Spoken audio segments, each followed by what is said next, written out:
सभा सीट में और हमारे साथ मौजूद है भारतीय जनता पार्टी के कद्दावर उम्मीदवार तुलसी सिलावट जी। शिवराज सिंह चौहान सरकार में कैबिनेट मंत्री भी हैं और कहीं ना कहीं ये चुनाव उनकी ज़िंदगी में या कहा जा सकता है कि राजनीतिक करियर में एक बड़ा टर्निंग पॉइंट है।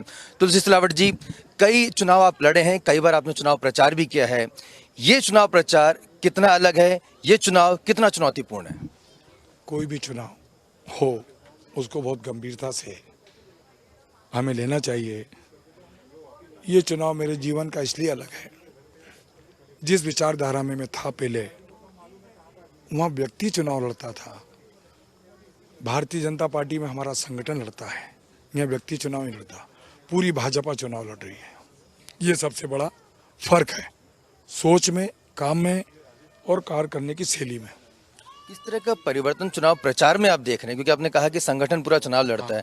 आप जब कांग्रेस पार्टी में थे उस वक्त किस तरह का चुनाव लड़ा जाता था, अब क्या पैटर्न है भारतीय जनता पार्टी? यहाँ पर टोली से लेकर पोलिंग बूथ के अध्यक्ष से लेकर सेक्टर इंचार्ज से लेकर मंडल अध्यक्ष, जिला अध्यक्ष, इस स्तर पे चुनाव लड़ा जाता है।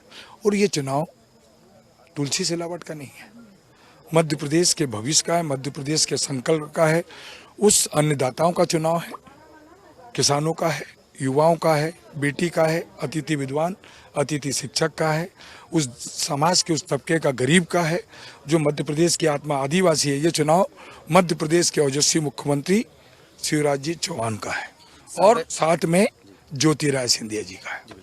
सांवेर को लेकर आप कई बार चुनाव भी लड़े हैं, आप वहाँ के रहने वाले भी हैं। तुलसी पहलवान जी के नाम से, तुलसी भैया के नाम से आप लोकप्रिय हैं।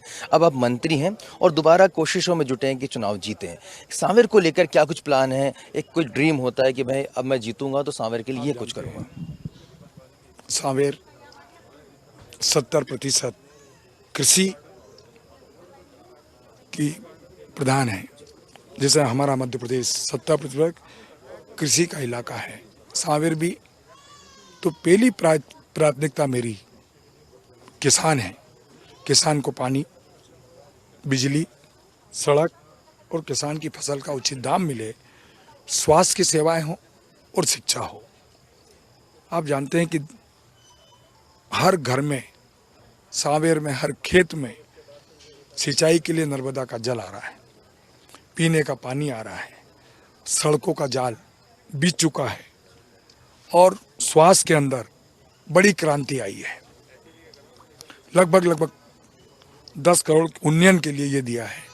और पहले कहा था ना भी, पानी के बाद, सड़क के बाद बिजली पर्याप्त मात्रा में किसानों को दी जा रही है।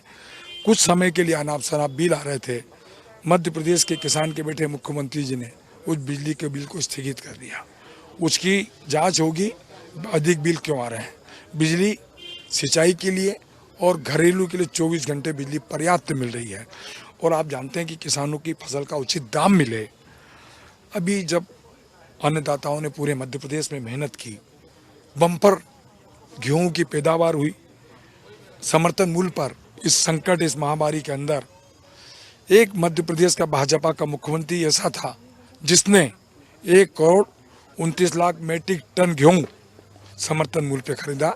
उस व्यक्ति का नाम शिवराज जी चौहान है। ये उन्होंने इस संकट के दौरान समर्थन मूल्य पे खरीदा। आप जानते, फसल बीमा का लाभ मिला, संबल योजना चालू की। अभी जो गरीब है, हमारा समाज का अंतिम व्यक्ति है, नवीन, जो पर्ची में पात्र थे, उनको 37 लाख को 1 रुपये किलो अनाज के भाव से हमने दिया। ये काम है। और आपको पता है, स्वास्थ्य और शिक्षा, सांवेर के लिए मेरी प्राथमिकता है कि मेरा जो तरुण है, जो इन्होंने पिछली सरकार ने तरुण के संकल्प को, सपनों को चकनाचूर किया, बेरोजगारी भत्ता नहीं दिया। इन्होंने कहा था कि अन्नदाताओं को, किसानों को 2 लाख देंगे। मैं चुनौती देता हूँ पूरी कांग्रेस को, मध्य प्रदेश में एक भी किसान का 2 लाख का मिला हो तो ला के खड़ा कर दें। किसान के साथ धोखा, युवाओं के सपनों के साथ धोखा, हमारी बेटियों को जो 21 से बढ़ाकर 51,000 करने की बात की थी, कन्यादान, वहाँ छल किया। पिछली सरकार ने हर स्तर पर किसान के साथ धोखा, युवाओं के सपनों के साथ धोखा, छल ही किया है। अब छल का चलने वाला नहीं है। जहाँ शिव और ज्योति चलने वाले हैं, एक तरफ कमलनाथ जी और दिग्विजय सिंह हैं, पूरे मध्य प्रदेश का क्या हल करेंगे आपको पता है। लेकिन कांग्रेस पार्टी आप लोग को गद्दार, आप लोग को धोखेबाज, आप लोग को छलिया कह रही है। मैं आपसे पूछता हूँ, सबसे बड़ी गद्दारी किसने की? 2 लाख का 10 दिन में माफ कर दिया क्या? किसानों के साथ गद्दारी करने किसने की? पूर्व मुख्यमंत्री जी ने की ना। वो गद्दार हैं कि हम गद्दार हैं? युवाओं के साथ धोखा किसने किया? वही जयचंद है ना, हम तो नहीं। गद्दारी उन्होंने की किसान के साथ, युवाओं के साथ, बेटी के साथ, अतिथि विद्वान, अतिथि शिक्षक और आदिवासी के साथ। मैं तो डंके की चोट कहता हूं कि जो सरकार गिरी है ज्योतिरादित्य सिंधिया जी के नेतृत्व में, वो किसानों के लिए, उनके साथ धोखा नहीं सहन कर सकते। युवाओं के संकल्प को पूरा करने के लिए, बेटी के सम्मान के लिए, समाज के अंतिम व्यक्ति के विकास के लिए, अतिथि विद्वान, अतिथि शिक्षक के लिए गद्दार हुए हैं कि हमने तो त्याग किया है मध्य प्रदेश के भविष्य के लिए, मध्य प्रदेश के सपने के लिए, समर्पण के लिए। गद्दारी उन्होंने की, हमने नहीं की। हमने तो, आप जानते हैं कि 5 साल का विधायक चुनते हैं। मैं विधायक भी था, मंत्री भी था, दोनों पद छोड़ के आया हूँ। किसी स्वार्थ से, किसी लालच से नहीं आया हूँ। मध्य प्रदेश के अन्नदाताओं के लिए आया हूँ, युवाओं के लिए आया हूँ, बेटी के लिए आया हूँ, गरीब के लिए आया हूँ, और सबसे ज़्यादा जो समाज की आत्मा है, दलित और आदिवासी, उनके लिए आया हूँ। अंदर खाने से जो कांग्रेस के रणनीतिकारों की तरफ से खबर आ रही है छन छन के कि साहब सुर्खी और सांवेर टॉप टारगेट पर है। ये तो मध्य प्रदेश की जनता, जो मैंने कहा ना, सबसे भारतीय जनता पार्टी, जो जितने भी उपचुनाव हो रहे हैं, शीर्ष नेतृत्व के उसमें 28 के 28 उपचुनाव भारतीय जनता पार्टी जीतेगी और पहले नंबर पे हमारी सांवेर रहेगी।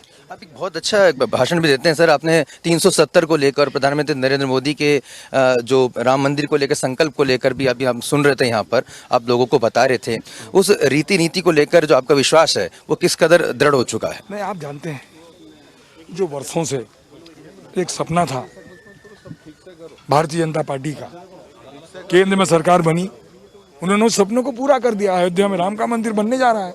ये भारतीय जनता पार्टी का प्रधानमंत्री सद्य नरेंद्र मोदी जी कर सकते तो और कोई नहीं कर सकता। एक आखिरी सवाल सर, कुर्ता पजामा ना पहन के पैंट शर्ट, ये तुलसी जी की स्टाइल है या क्या है कि नेता लोग जो अक्सर कुर्ता पजामा पहनना ज्यादा पसंद करते हैं चुनाव प्रचार? मैं एक वर्कर हूँ उनका, एक सेवक हूँ उनका, इसलिए कुछ भी पहनो चलेगा, पर सेवा से तो नहीं, सेवा करने में कोई कमी नहीं आएगी। कोई भी गणवेश कितने मार्जिन से विक्ट्री की उम्मीद करें सर? अब ये तो यहाँ की मतदाता करेंगे, मैं तो उनके पास आ गया हूँ।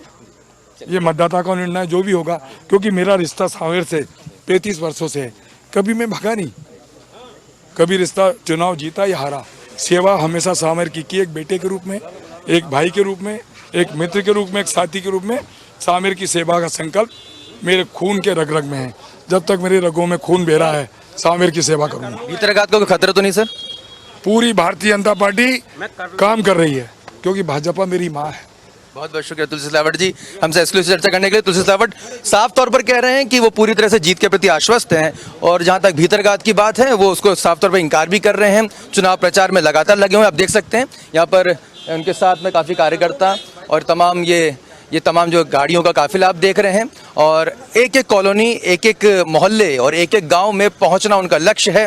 बहुत तेजी से प्रचार कर रहे हैं। वो ये भी बात को स्वीकार करते हैं कि भारतीय जनता पार्टी में और कांग्रेस पार्टी में चुनाव प्रचार का तरीका बेहद अलग अलग है, लिहाजा वो काफ़ी खुश भी हैं।